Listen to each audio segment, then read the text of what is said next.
It's Onesie Wednesday at Centennial, but around here, we like to keep our sports coverage at 100. We have two volleyball teams who are hoping to take it to 110 tonight in Northwest Suburban Conference play. The number 3 team in Class 4A, the Champlin Park Rebels, pay a visit to the Centennial Cougars. Champlin Park 11-1, Centennial 7-3. Hello, everyone. I'm Mike Beaton, all by myself, talking to myself. The theme for this game could be youth. Champlin Park brings in a mix of seniors and freshmen. You have several first-year players making big contributions for the Rebels. They can't play earlier than 9th grade, but two of the freshmen who are making big strides in their first varsity season, Reese Axness and Gill. Carly Gilk has 10 kills or more in 8 games, including 5 straight to start the season. She leads the team in that category and has hit .333 or better in 5 games. Reese Axness, one of the 2 sensational setters for the Rebels. She'll pair up with Allie Kopp, who's going to St. Thomas. And the 6-2 formation has paid huge dividends in terms of offense so far this season. Champlin Park was wondering what the learning curve would be like with all of the freshmen mixing in with the seniors. That learning curve turned out to be a quick one. They started the season with big wins over Lakeville North and Eastridge, and the Rebels have rolled since then. Their only loss came against Marshall in a weekend tournament game. Marshall, though, one of the perennials as well in Class 3A. All in all, Champlin Park looking like the perennial contender they have been for the last several years. Some other players to keep an eye on: Marley Hanson and Claire Caswell on offense. And on defense, you've got Sara Moberg, 10 digs in each of the last 4 games. And she can also serve well, which aligns with the aggressive serve mentality for the Rebels. She had 5 aces, no errors against Roseville. Centennial is even younger. Only 4 seniors, and they have an 8th grader among the leaders on their roster. The 8th grader is Elena Hoecke, who's hitting around .230, 67 kills. Lynnea Swenson leads the team in those marks, 83 kills and a hit percentage of around .250. But I talked to Jackie Rebond-Manthe, and she said one intangible this Centennial team has compared to past years: they're a fun bunch, they get along well, they root for each other. There is no animosity over who plays and who sits, and that can go a long way as this young Centennial team looks to build their way up. They're also in a new section this year with the expansion of 4 classes, Section 7 4A. That figures to be a more favorable group for them as opposed to being paired in Section 5 where they'd have to face Champlin Park NYZ. Centennial the underdog in this matchup, but with their youth, they could be a contender for the remainder of this season and beyond. We'll kick things off shortly. This is high school girls volleyball. Twin Cities Sports Broadcasting, and a whole lot more. That's what you get from TSB Television. We provide long-lasting digital coverage of your favorite athletes from the preps to the pros. Dazzling moves. Holloman, good if it goes. Yes! Game winners. From James. She's in trouble. Finds James. Toss shot! It goes in! And everything in between. Before we let you go, do you want to say hi to anybody? Oh, I don't know. That put me on the spot there. If you want to connect with our audience, visit us at patreon.com/TSB Television or sponsor our coverage through PayPal and Cash App. Thank you for watching.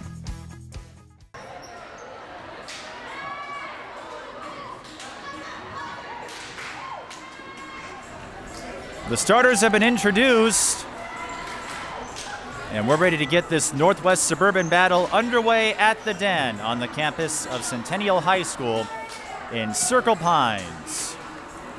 Champlin Park, the number 3 team in Class 4A. Centennial hoping to make a splash in Section 7. They were moved there in the first year of 4 classes for girls volleyball.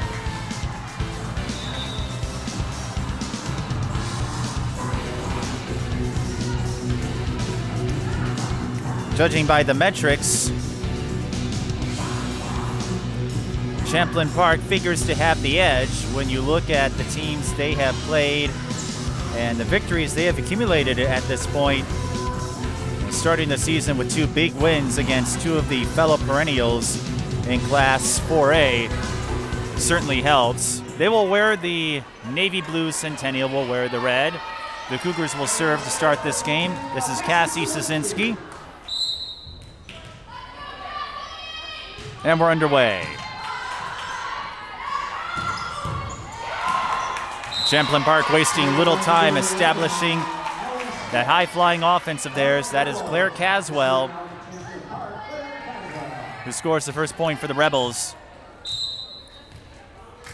Caswell, 300 hitting percentage or better in 7 games this season.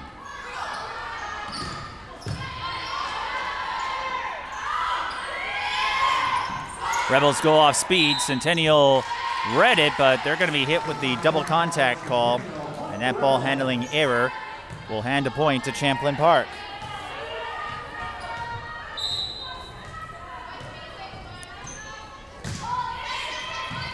Both teams are looking to establish aggressive serving, and Lynnea Swenson gets on the board. Lynnea Tubbs is her given name, but she prefers Swenson, not unlike stage names you see in the field of entertainment.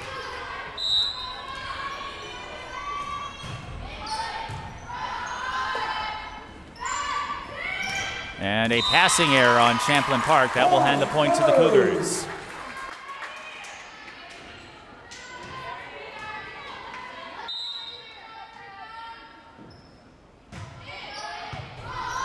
Two-two in the first set, and an overpass. Centennial had it, but number 6, Elena Hoecke, commits a hitting error.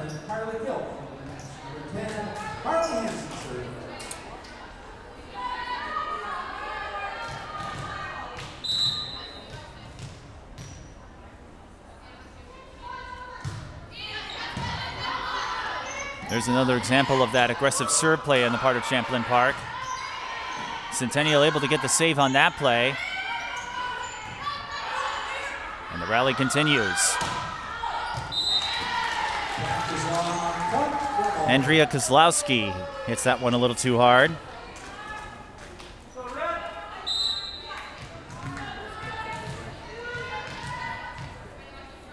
The Rebels with 3 members of their offense hitting 300 or better. And Marley Hanson serves that one a little too hard. John Younger, the head coach for Champlin Park, admitted that the Rebels will concede a few points on service errors, but they don't apologize for their aggressive stance on serves. They want to get their opponent out of rhythm, and he felt it paid off more often than not as Kozlowski scores on the cut shot. He noted Champlin Park's win over Maple Grove, where the Rebels were able to get the Crimson hitters out of sync. Setter dump. Champlin Park plays it. And another hitting error. Carly Gill gets that one into the net.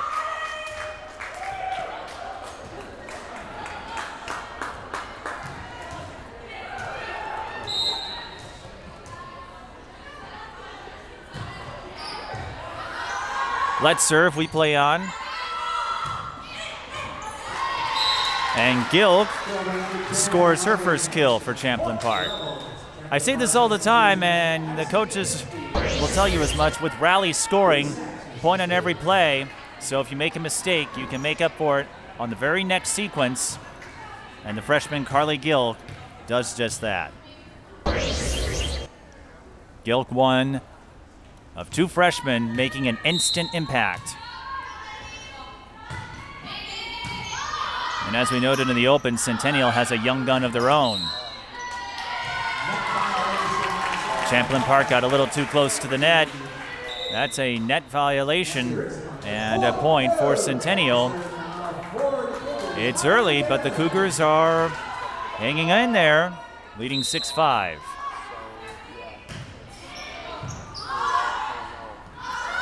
Rebels on the move.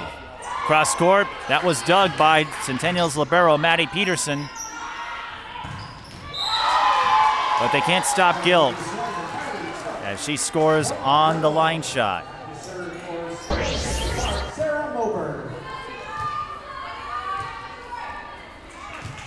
We're tied at 6 in the early going, and the Rebels go back to serve. This is their libero, Sara Moberg.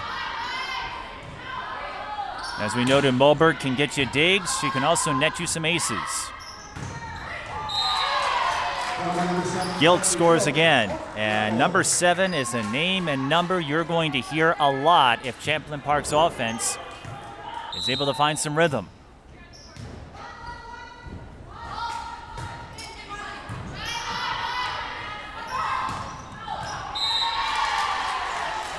Hitting error on Elena Hoecke.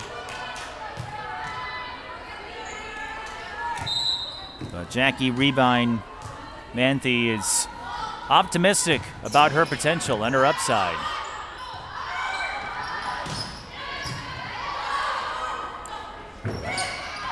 Both teams coming off wins on Monday as Claire Caswell picks up her second kill in the first set for Champlin Park. Rebels knocked off Maple Grove in straight sets in Northwest Suburban Conference play. Centennial needed 5 to beat Anoka. But parity has been the theme all season in Class 4A. Outside of Wayzata, the rest of the field is open. Centennial got the block there, and they weren't going to get a free ball, but Sara Moberg will get the kill instead. She batted it over, but there was nobody in Centennial's position to pick that up.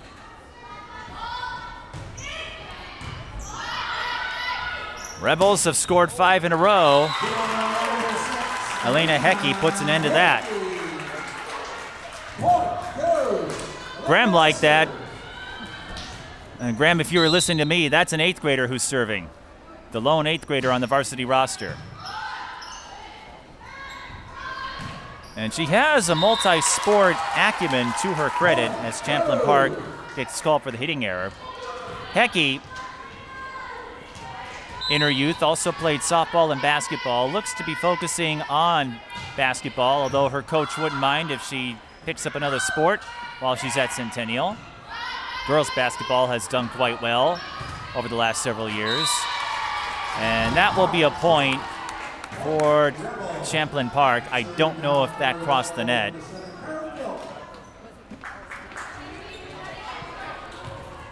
(11-8) is the score.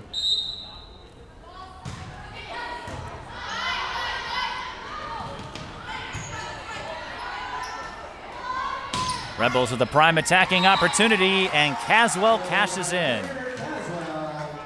Claire Caswell, double-digit kills in 2 games, and as we noted, 300 hitting percentage or better in 7 games. And Carly Gilk lands an ace. And that will be enough for Centennial to call a timeout. Champlin Park leads 13-8 in the first set.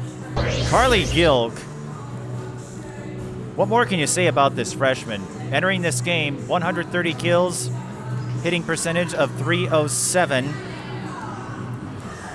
She's also a strong defender, had 10 digs or more in the first 2 games of the season and hitting .333 or better in each of the last 5 games. She had 5 straight games with double-digit kills to begin the year. And Gilk averages 1.7 digs per set, too. The future is bright for Carly.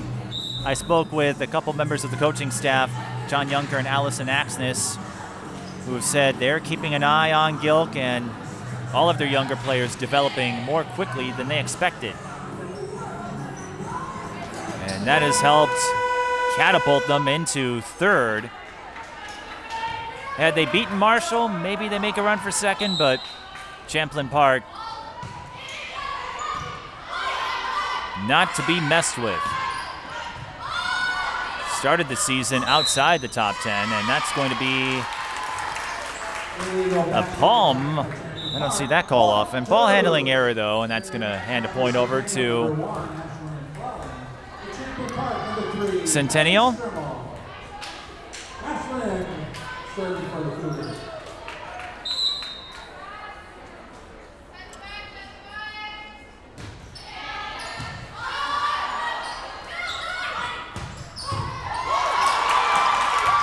That was Hanson laying the velocity. And a net call on Centennial, but Caswell was in position, so all that does is take away a kill from Claire Caswell's column, but you can see she can lay down some hard hits too. The Rebels use the 6-2 formation with their pair of setters, and Ali Kopp and Reese Axness, and that's going to be an ace for the Rebels. And Ali Kopp. Kopp, one of the many recruits going to St. Thomas next year. Joining fellow Minnesotans. That was touched by Champlin Park, so Centennial can reset, but they hand a free ball to the Rebels. This could be trouble. And painting the line, that back corner was Marley Hanson. The other St. Thomas recruits that we've covered, Maria Chapman, who's going to St. Thomas, or I should say Lieutenant Eastridge, and Emma Gerger, as Kopp serves that one out of bounds. Gerger going, or attending Wyzetta.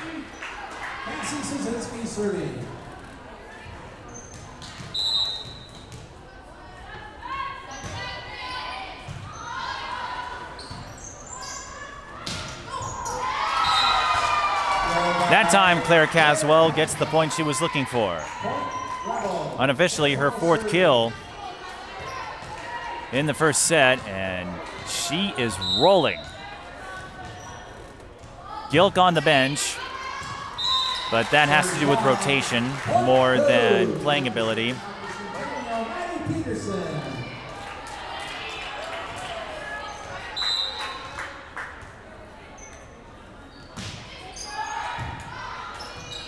Low serve for Centennial, but Champlin Park able to play it.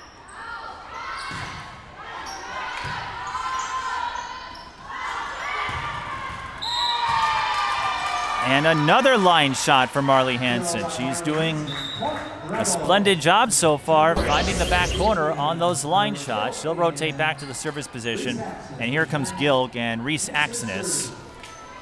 As we said, with volleyball, there are a lot of rotations.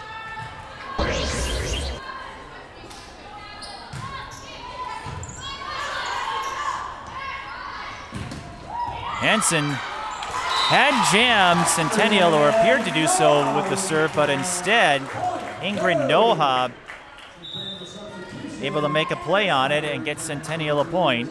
And we say this all the time in this sport, with an untimed sport, you play up to 25, just keep plugging away, you never know what could happen.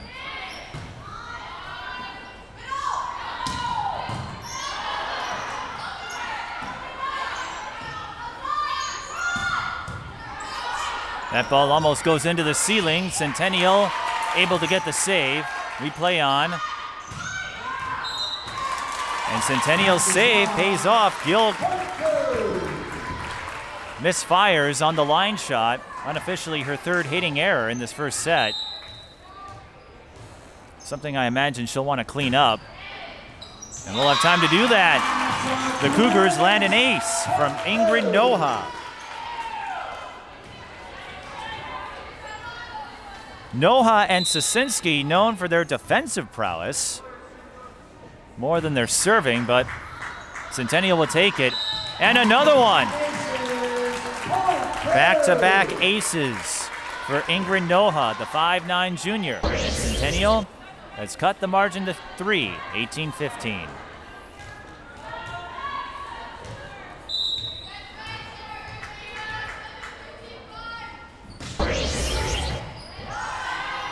Champlin Park able to play this one. And they used the teardrop. Catherine Adler scores on the off-speed hit. 19-15.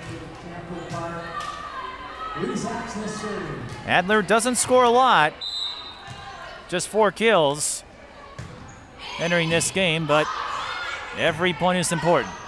Whether you're the top hitter or play a supporting role. Speaking of top hitters, there's one of them.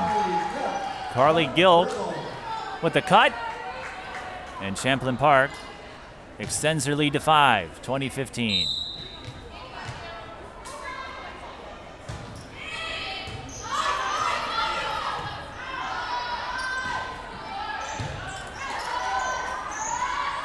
Pancake up. That leads to an off-speed teardrop for Gilk.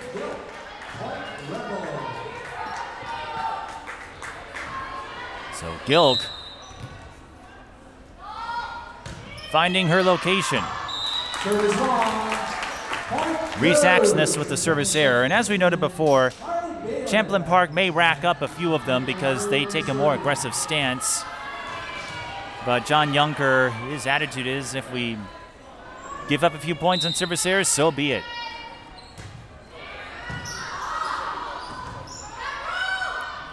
Because more often than not, as getting the tape kill is Hanson, Champlin Park is scoring far more points on serve than they give up on service errors. And efficiency matters.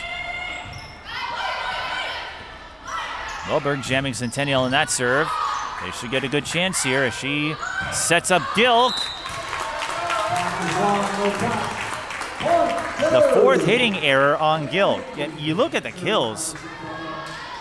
They're skewing heavily in Champlin Park's favor. Centennial unofficially with just 4. Champlin Park with more than that. Was that touched? No. That's the one issue so far. Claire Caswell.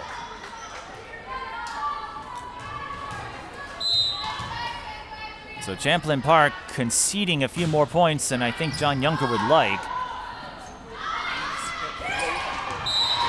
But they pick up one there. Addison Kapitsky gets on the board. Kapitsky placed 2nd in the state shot put last year in the Class 2A state track meet. And an ace for Gilk, her 2nd.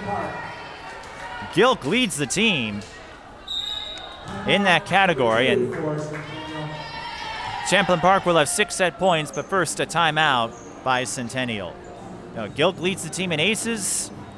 She leads the team in kills. She's going to give the Rebels a strong core to build around in future years. The players, by their count, say they're a boring team, although if you talk to the coaches and parents, I think they'd have a different opinion about that. But some of their team bonding activities include pasta parties and a sport that was popular in quarantine called spike ball, where you use a trampoline. And the hope is that they will teach spike ball lessons eventually to students they work with in the Unified Club. Unified Club, a program that pairs Champlin Park students with fellow students with special needs. It's a participation, a program they take great pride in.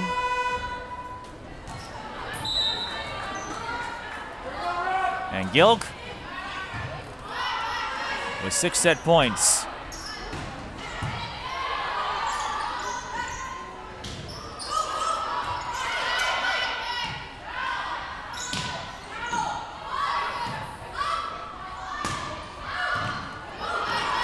Extended rally, we're seeing some fine play.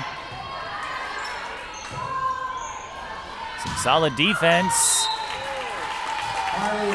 And that was deflected, so Marley Hanson will get credit for the kill, and that gives Champlin Park a set 1 win.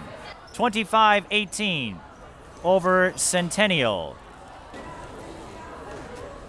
And the big difference, the attacking game. We'll talk a little more about that when we return, but Champlin Park asserting their might in the first set. Back in a moment.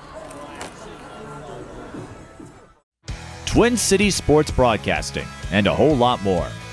That's what you get from TSB Television. We provide long-lasting digital coverage of your favorite athletes from the preps to the pros.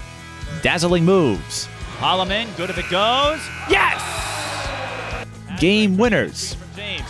She's in trouble. Finds James. Toss shot! It goes in! And everything in between. Before we let you go, do you want to say hi to anybody? Oh, I don't know. That put me on the spot there. If you want to connect with our audience, visit us at patreon.com/TSB Television or sponsor our coverage through PayPal and Cash App. Thank you for watching. Second set about to start. High school girls volleyball, Northwest Suburban Edition. We'd like to welcome all of you watching us on our YouTube channel, and if you're following along on North Metro TV or CCX Media, we're glad you're joining us there as well. Want to thank North Metro TV and CCX for their syndication of our broadcasts. They're the reason we can come up here and provide coverage the way we do. We mentioned hitting, a stark difference between the two teams in the first set. Champlin Park unofficially 16 kills. Centennial 4.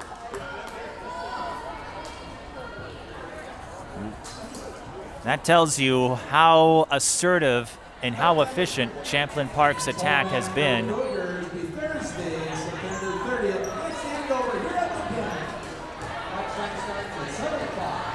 Centennial, as we noted before, a younger squad.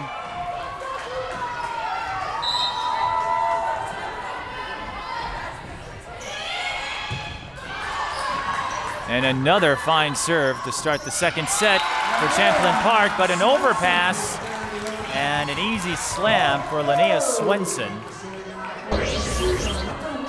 Swenson, the senior, hasn't decided if she wants to commit to volleyball or track for college, but one of several multi-sport athletes here in Circle Pines.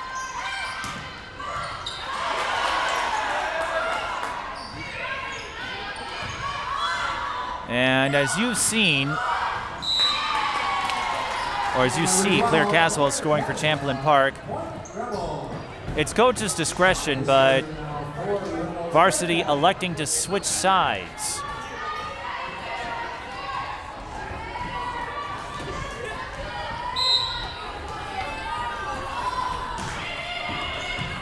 Switch sides between sets, that is.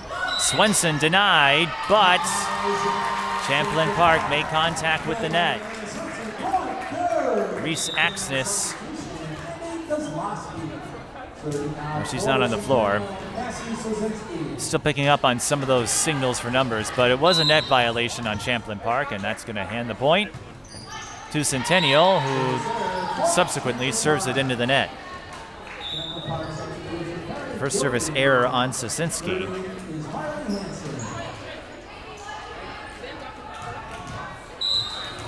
Where Champlin Park struggled was the errors. 4 service errors in the first set, 5 hitting errors. As we noted before, though, they may give up points on service errors. And how about that move? Swenson appeared to go on the attack, stopped in her tracks as the Cougars set up Ingrid Noah.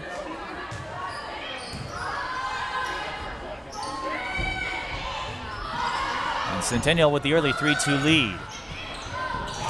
Make it 4-2 on the one-handed hit by Andrea Kozlowski.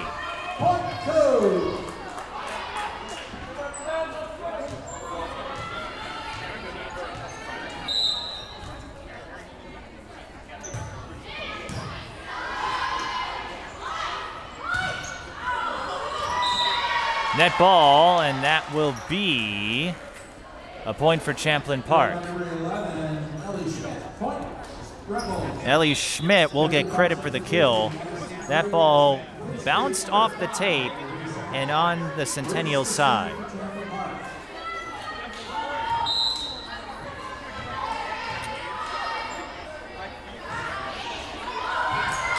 Let serve. Centennial able to make a play on it. Here's Gilk going off speed. And a tough up from Maddie Peterson. That put Centennial in a tough position, and I believe Ashlyn McClellan made contact with the net. So Centennial gives up a point, tied at 4 in the early going of the second set. And a hitting error charged to Kozlowski.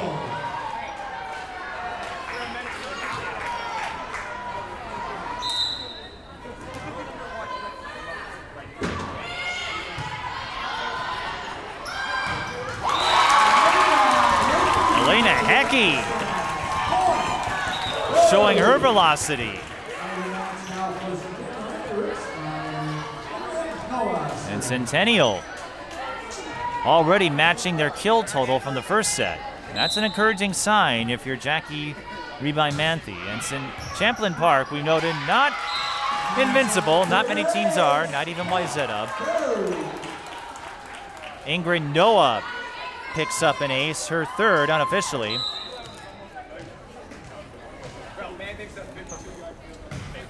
Centennial had 3 players with over 20 aces, and Noah could join them after this one.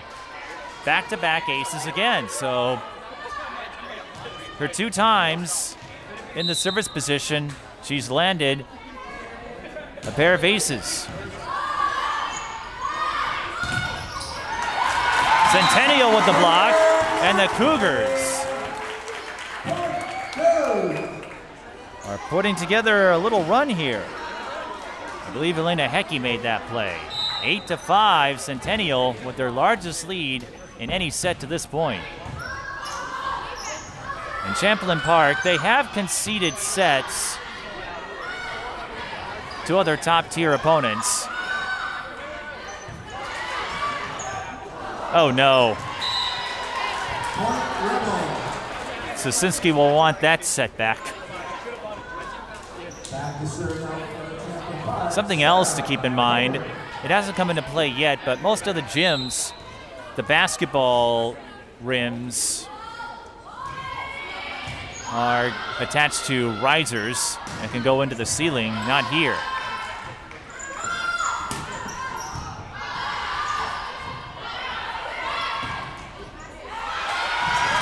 And Centennial responds valiantly. Andrea Kozlowski picks up another kill, her third unofficially. But Champlin Park needed 5 sets to beat Eastridge. Gave up a set to Roseville. They did win that one last week. Play at the net, won by Centennial and Sosinski. The 5'11" junior lands her first kill.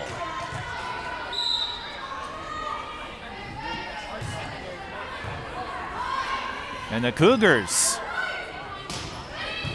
showing some feistiness in the second set. And a hitting error charged to Sosinski.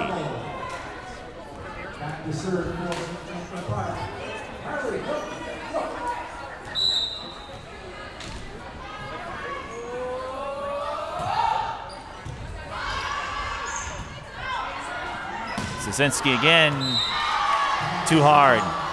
Back-to-back errors.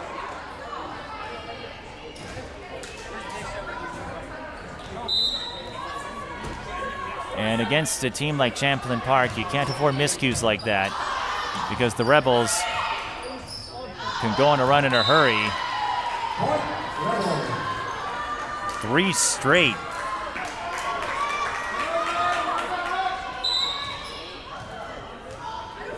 That makes it a 1-point margin, and Champlin Park hasn't had to do anything.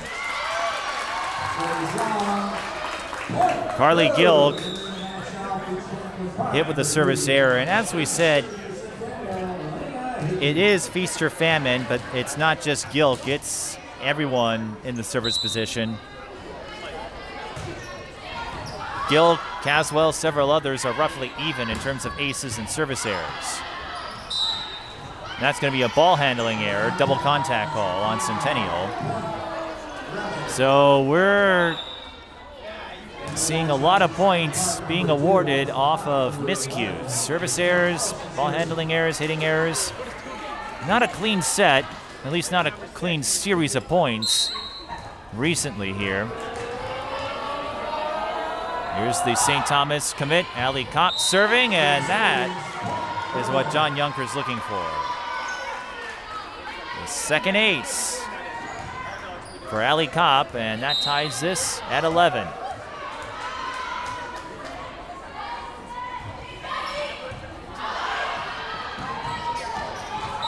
And Kopp scores again.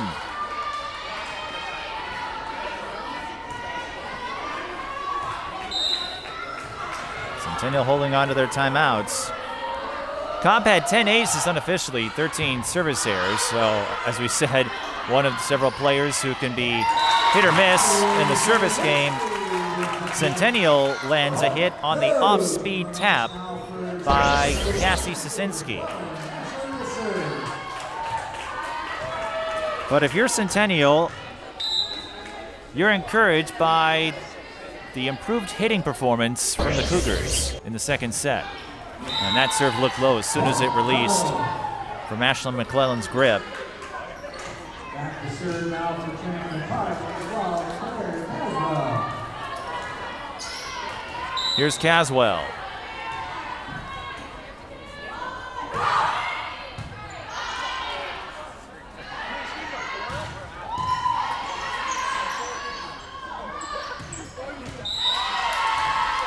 And that's Marley Hanson.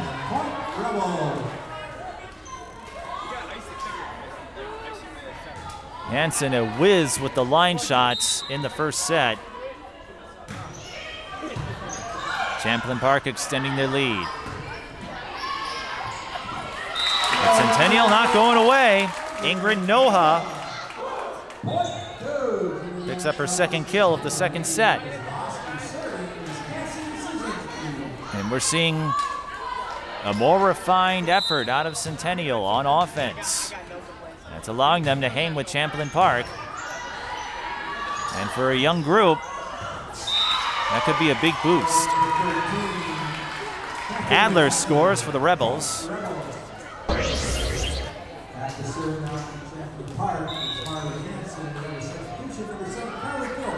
Marley Hanson, the junior. Ten kills or more in 3 games. And she'll add an ace, her first. And the 6th unofficially for Champlin Park. 6 aces, 4 service errors, but none in the second set so far for the Rebels. Hanson changing position, but an illegal formation is called, I believe. That's not a call I see often. That's going to give Centennial another point with Rowley scoring. Those miscues result in free points for the other team. Maddie Peterson, the libero, gets in on the service action.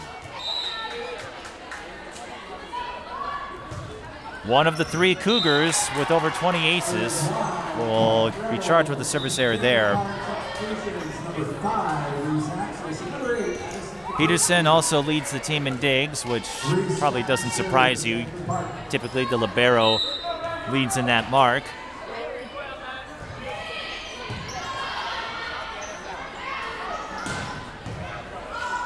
Hanson plays that one. Peterson with the up, as we noted, leads the team in that category. A little bit of confusion. Free ball for the Rebels. Big up by Sosinski, but another free ball. Peterson, Centennial, batting away all of Champlin Park's attacks thus far. And Centennial will get a free ball now. Now the Rebels with a little defense. Gilk going off speed. Peterson read it.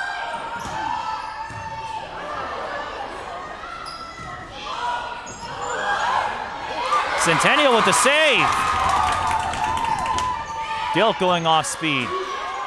This has turned into quite the chess match. Oh, a tough break. Elena Hoecke charged with a hitting error, and that's not what Centennial can afford. Playing well, but you just can't make those miscues against a high caliber team if you want to contend. Rebels able to save it there. Centennial attacks. Nice play by the Rebels. We're seeing a couple of great rallies here. Addison Kapitsky hits that one out of bounds. So we've seen a couple of great rallies end with hitting errors. But I'll tell you what, the defense is astounding as of late. Both teams look locked in right now. Net ball rolls over to the Champlin Park side. Centennial should get a quality chance here, and they make the most of it. Elena Hoecke with the score. And it's a 1-point margin. It looked like Champlin Park might pull away with this, and they still could, but Centennial giving them a fight. Let's serve. Here's Gilk. Yes. Peterson couldn't catch up to that one in time. That is the first kill of the second set for Gilk. And even though Champlin Park is up by 2, only 5 kills unofficially, 9 for Centennial. Most of Champlin Park's points have come, and they picked up a few aces. But Champlin Park's hitting hasn't been as pronounced. Again, that has more to do with errors and aces than Champlin Park's hitting. But Centennial's going to call a timeout after that last hitting error by Peterson gives the Rebels a 20-17 lead in the second set. High school volleyball here at the campus of Centennial High School. It's their homecoming week. Powder Puff football is taking place as well. I know homecoming, one of the many festivities that high school teams weren't able to enjoy last year due to the pandemic. And I have to imagine they're happy to have something closer to normal. The Rebels, we noted their strong start, beating 2 top 10 teams in the preseason. And they're off to a strong start in Northwest Suburban Conference play. They played 3 teams in conference and have yet to drop a set. It's possible that the Rebels could sweep their slate of suburban or Northwest Suburban teams. The one blemish, Marshall, a team they don't have to worry about. And John Yunker had said, even though they're in 3A, Marshall plays all the top schools anyway. Claire Caswell comes up with a big hit on the ATO play.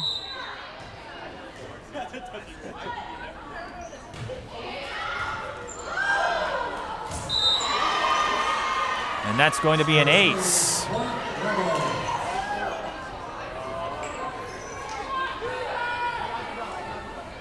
Moberg with her first ace.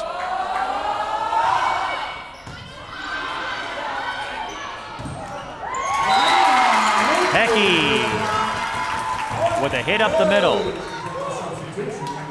But Champlin Park closing in on a set 2 win. You get a lot of these conference games on Wednesdays. Typically not a night when a lot of teams are in action, and Centennial comes up with the block.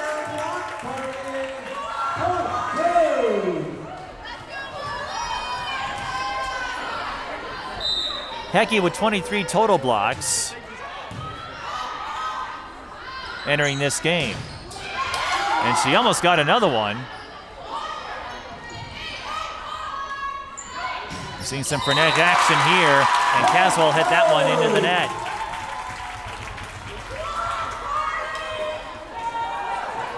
You heard a block party from the student section. I don't know if that's how it works.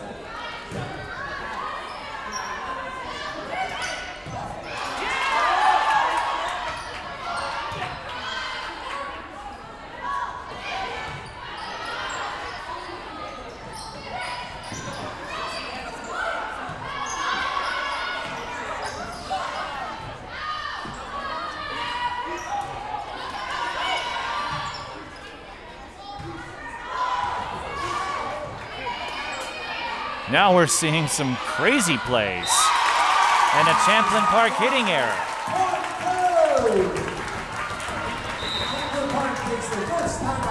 The Rebels take a timeout. Their first.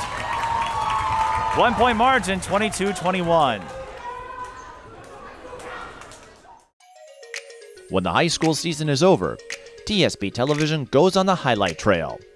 Our highlight reels provide you with a valuable resource for recruiters and a keepsake of your favorite athlete. To learn more about our highlight reel services, contact us at tsptelevision@gmail.com.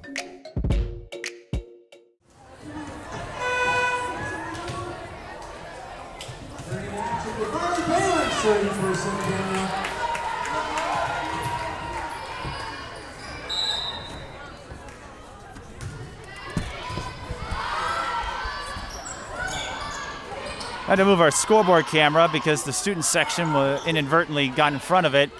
But we've got ourselves a tight one, 22-21. Centennial still not going away in the second set. Oh, that's a big up. I thought Champlin Park. Whoa, Centennial!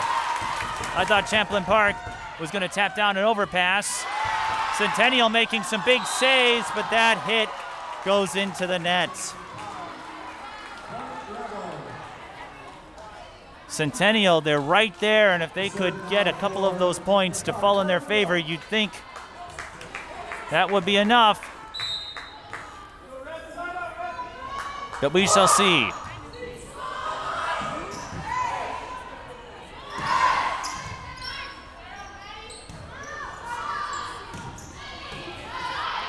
Champlin Park 2 points away from taking the second set.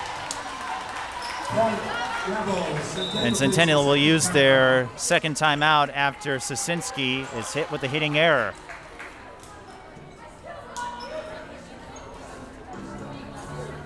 (24-21), Champlin Park with 3 set points.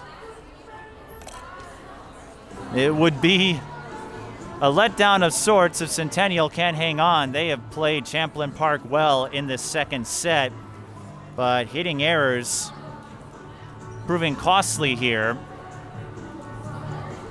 So the student section, we had to move our scoreboard camera because the student section inadvertently got in front of it on a couple of occasions, but it's onesie night.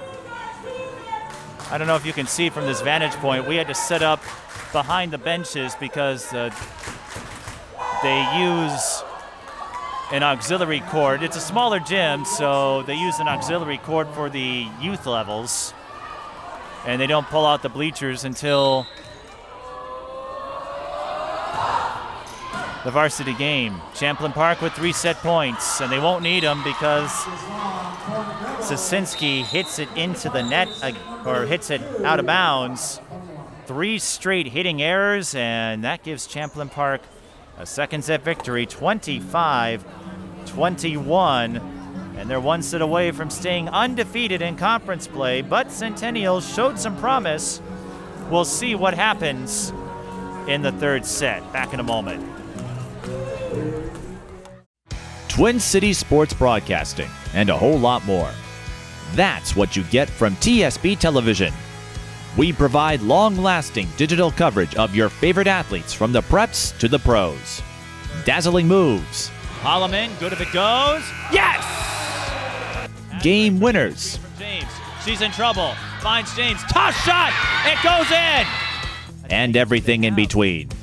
Before we let you go, do you want to say hi to anybody? Oh, I don't know. That put me on the spot there. If you want to connect with our audience, visit us at patreon.com/TSB Television or sponsor our coverage through PayPal and Cash App. Thank you for watching. Mike Peden all by myself, talking to myself. We moved our scoreboard camera to a place where the student section won't interrupt the vantage point. And you know what? It's been so long since we've covered a game where the teams have switched sides that I didn't think anything of it. So in the first set, they weren't in front of our camera, but since we switched sides for each set, they move, and just something we have to contend with. Gotta love the do-it-yourself ESPN style. But that's okay. We're ready for set number 3.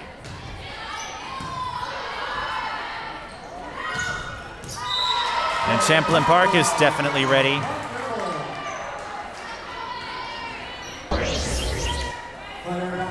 Claire Caswell begins set 3 with an emphatic hit.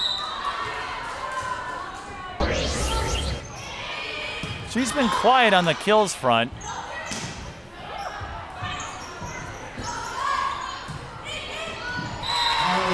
Marley Hanson,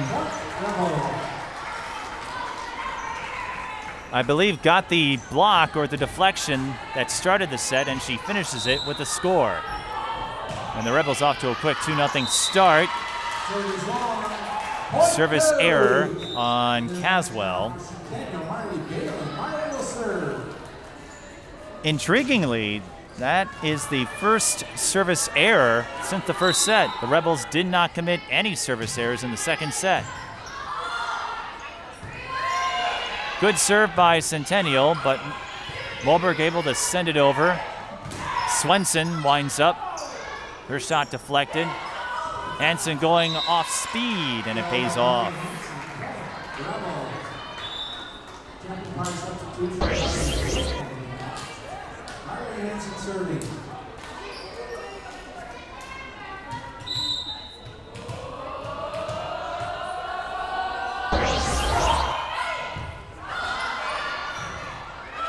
Centennial gets a save, and it turns into a point.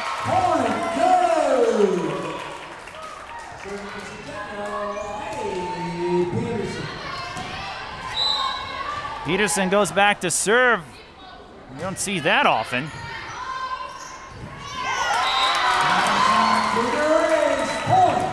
We crunched the numbers, by the way, in that second set. Centennial, 10 kills unofficially, beating their total of 4, but errors did them in. 9 hitting errors in the second set, just 4 in the first.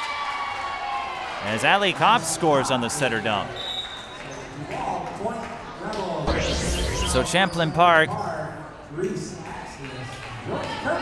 able to hold off a gritty Centennial team.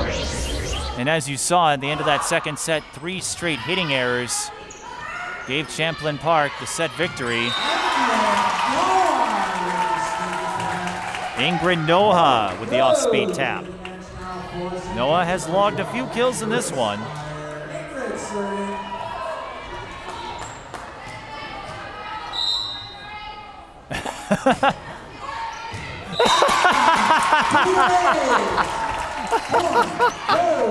Ingrid Noah gets the hits, and I'm laughing because she was in her wind-up motion, stopped for the signal, fired, and got the ace out of it. I've never seen that. I was afraid that stutter step would throw her off her game, but she knew what she was doing.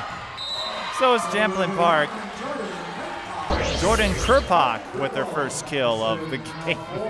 That served by Noha. I'm going to remember that one for a while.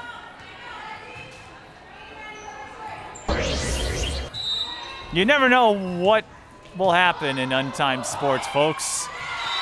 Moberg serves that one into the net.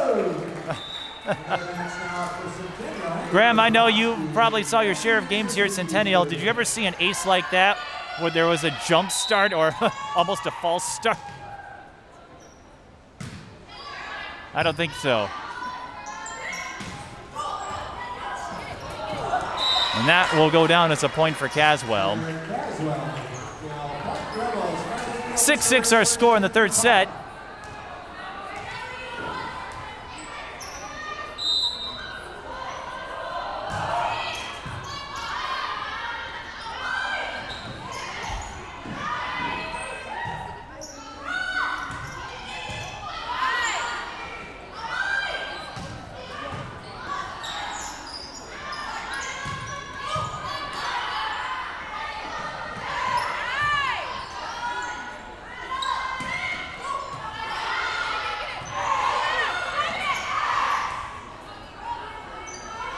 Another extended rally.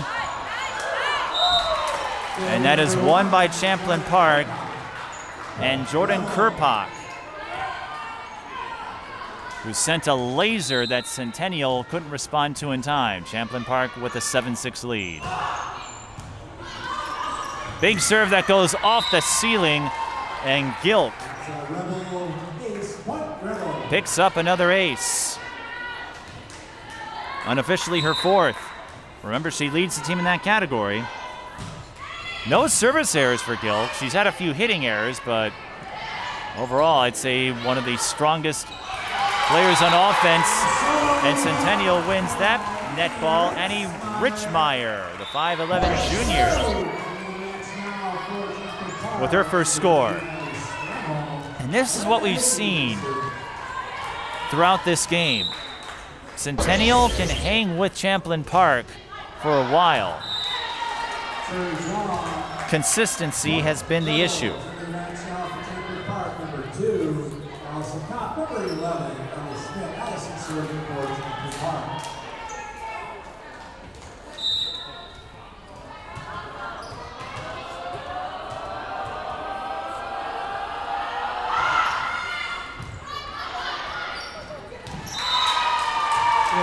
Overpass on the serve receive.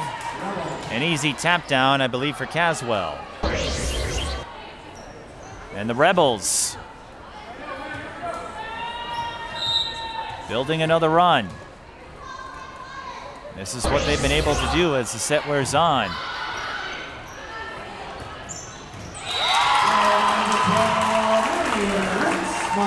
Annie Ritzmeyer scores again for the Cougars, landing the cut shot for a point.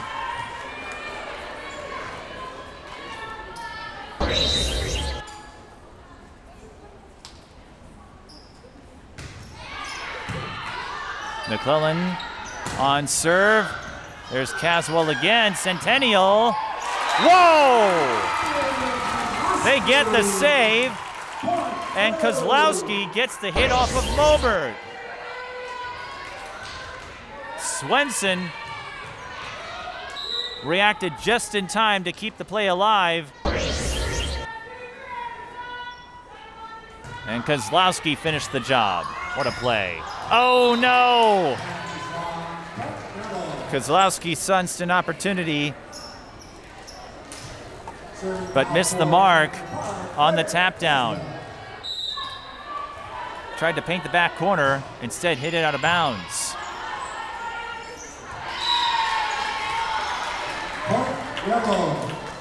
And Champlin Park will follow that up with a well-placed serve by Claire Caswell.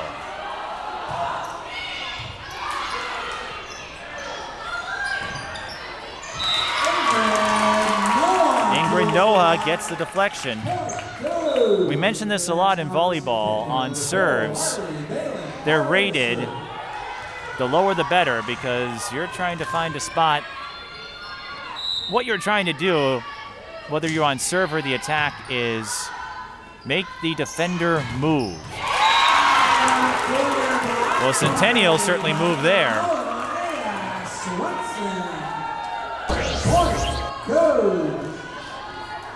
Swenson, I believe, will get credit for that. And it's a one-point margin again, 12-11.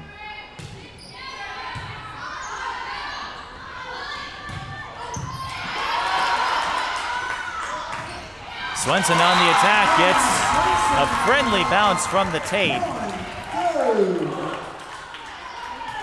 We haven't called her name much in this game. She did lead the team in kills and hit percentage. And there's another one who can find the mark on hits. Hanson, 104 kills, 228 hitting percentage entering this game. That's not too shabby.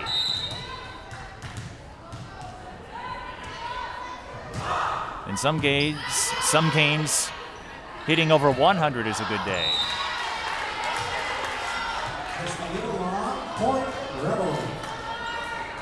Noha with the hitting error.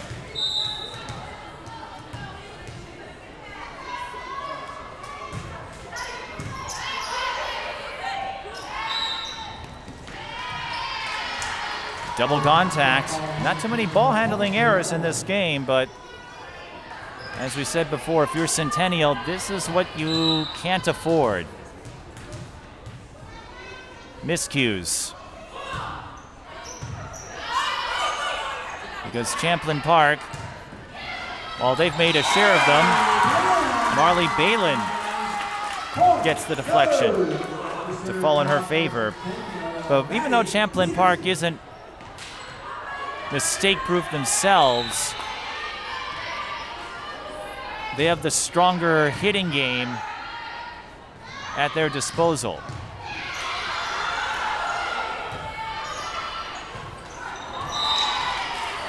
And a hitting error on Sosinski, but that was a tough set.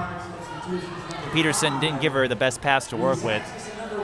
Not in a great spot, so tough position there for Centennial. And here is Reese Axness, who picks up her first ace of the game, and that's going to be enough to get Jackie Rebine-Manthe to call a timeout. Rebine-Manthe, no stranger to volleyball, graduate of Woodbury, played collegiately at MSU Mankato, and has a daughter who could soon make her way to the Centennial program. She and Elena Hoecke have grown up together, but anyone watching, Jackie made it clear if her daughter makes it to varsity next year, she's going to have to earn her spot in the rotation. No freebies. In fact, she said she might coach a little harder than she would with the rest of her players. And Champlin Park playing well. They noted the 6-2 formation, having two setters available, helps with blocking. And they weren't sure. You know, they said we might go through some bumps because we had some younger players in the mix with the seniors, but they're holding their own, and what we've gotten out of it is a Champlin Park team who's going to have a wonderful nucleus to grow off of next year. And Centennial touched the net, or the antenna. As you know, the antenna is a no-no. Not what you're looking for in an ATO play for Centennial, and this is where we've seen sometimes when you play close and then drop a set, the bottom can fall out, but Elena Hoecke isn't ready to go quietly into the night. Centennial's hitting about on par with the second set in terms of attacks. Can they play enough mistake-free volleyball? That's going to be the key. And that's tough to do. Mistakes happen. They're going to happen in rally scoring. As Kerpak lands that one. And Moberg lines up to the service position.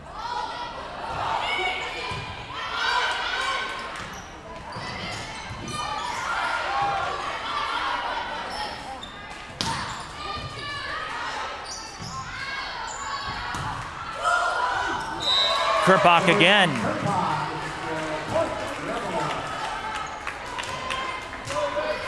Four kills in this third set. didn't record any up until this point, and Champlin Park cruising in set 3.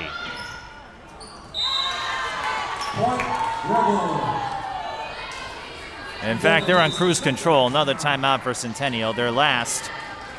Marley Hanson picks up her first ace unofficially, and it looks like the Rebels are going to get out of here with a win and stay undefeated in conference play. As we said before, the Rebels have not dropped a set to anyone in the conference. Looking ahead, they have a couple more tournaments in the schedule. Those games don't get added until they're played. Among the remaining games with the regular season scheduled to end mid-October, their last game is October 14th, actually, so they'll have MEA weekend off.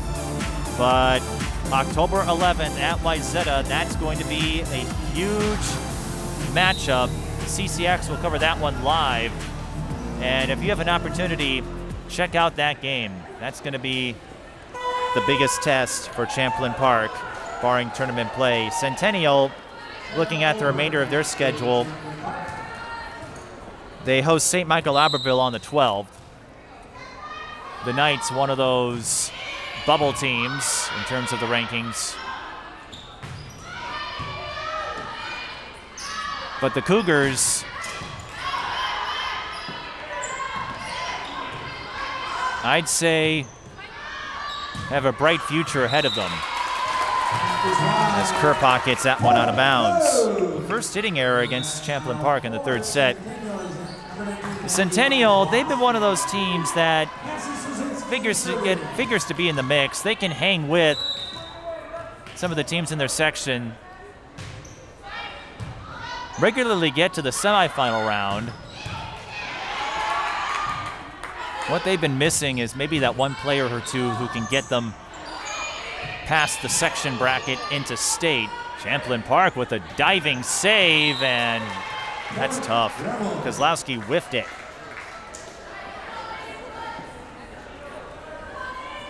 Champlin Park up 22-15 here.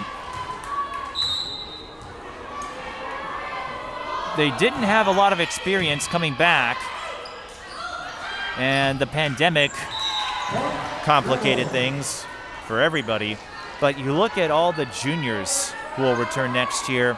Elena Hoecke will have a year of experience, and Jackie Rebine-Manthe spoke highly of the contributions from her lone 8th grader on the roster.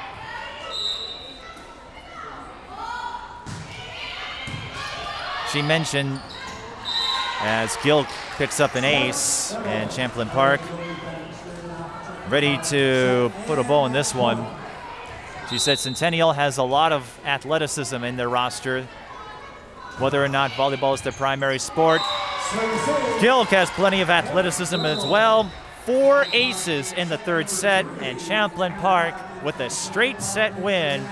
They beat Centennial 25-18, 25-21, 25-15 unofficially.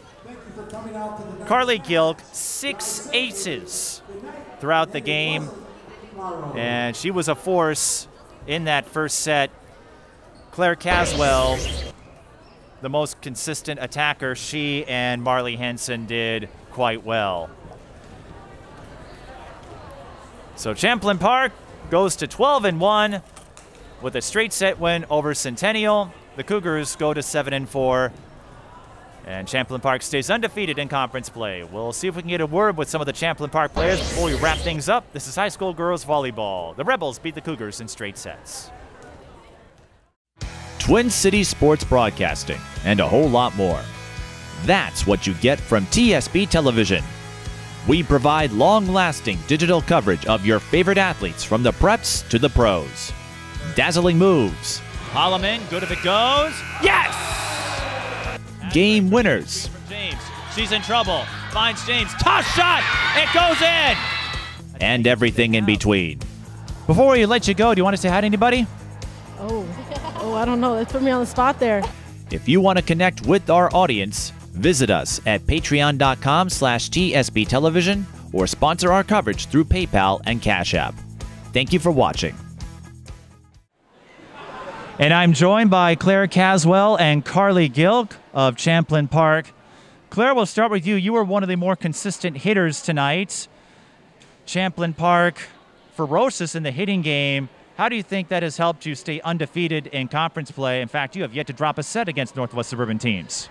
I think it's helped us because it just helps us finish the points faster and just be able to gain momentum and gain energy throughout the game. I spoke with your coaches before the season started. They were wondering, they were curious how the younger athletes like Carly next to you would mix in with the veterans. They thought there would be a higher learning curve, and here you are, 12-1, your only loss against a perennial in Marshall. What is the secret or the key to this chemistry, this cohesion, and how is that cultivated in this 12-1 effort so far? I guess I could say, like, off the court, growing a bond is like not just on the court to help chemistry. What do you think that says about the culture and the history of this program that you can bring in some newer faces and not miss a beat? I guess I don't know. You just roll with it, don't you? Yeah, pretty much. Yeah, no words necessary. Just roll with it. Day by day. Day by day, and good things will happen. Well, Carly, unofficially 6 aces coming from your service in this game. You also chipped in a few kills. Not too many folks can come in their first year of varsity and lead the team in kills the way you have. When you came into this program, I'm sure you knew what you were getting into, but how quickly did you adapt? I thought the upperclassmen and seniors and juniors really helped me adapt. They were super welcoming and just made it super easy to be part of the team. How excited were you entering this season? I understand that folks like yourself can't compete on varsity until they enter their 9th grade years. So how excited were you to join this team, and how cool is it to be playing such a big role so soon? I was super excited. I definitely was not expecting this, but I think that it's super fun to be a part of a program like this, and I'm really thankful for that opportunity. So how did you develop your game before you got to varsity, and what have you learned with your first season in a Champlin Park uniform? To develop my game, I tried to practice a lot in the off season, and yeah. Practice a lot. I'm sure the club experience helps too. Yeah, I played club at Synergy, and the coaches there really helped build skills and stuff, so yeah. So feel free to, don't back too far away here. We don't want you to going into the abyss. But what are you excited about as you push forward in the second half of the season, and what do you think this can do in terms of motivating the team, where going in, Champlin Park, one of the perennials, but you're proving that you can bring in some new faces who have never played a single point before and have them contribute as effectively as the seniors are?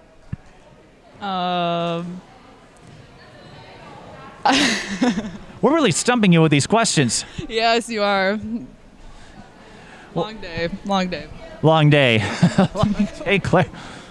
Well, Carly, what about you? What are you excited about as you get to continue mixing it up? Oh, Claire has an answer now? Yes, playing harder teams with better competition. So it's going to be like bigger and bigger, like excited to play in a tournament this weekend in Apple Valley. Hopefully we do well, playing some good teams. So, yeah. I'd say that was a good save, like several of the saves you made on defense tonight. Yeah. Carly, what would you like to add? I'm just really excited to see what we can do when we play together as a team and just connect all the dots towards the end of the season. And before we wrap things up, you want to say hi to anybody? Hi, family. Hi, Grandma and Grandpa. I don't know if they're watching. Well, Grandma, Grandpa, and Claire's family, I'm sure they're proud of the performance. I've got a feeling maybe on the next game film, the next film review session, they might work on your post-game interview technique. But Claire, the most important thing is your technique on the court is superb. I think that's what matters most. So everything else will come into play. But the two of you did a phenomenal job tonight. It was a pleasure to see you in action, and best of luck as you continue your season. Thank you. Thank you. Claire Caswell and Carly Gilk of Champlin Park, and that wraps up our coverage here from Centennial High School in Circle Pines. For the rest of our crew, I'm Mike Peden. Thanks for watching.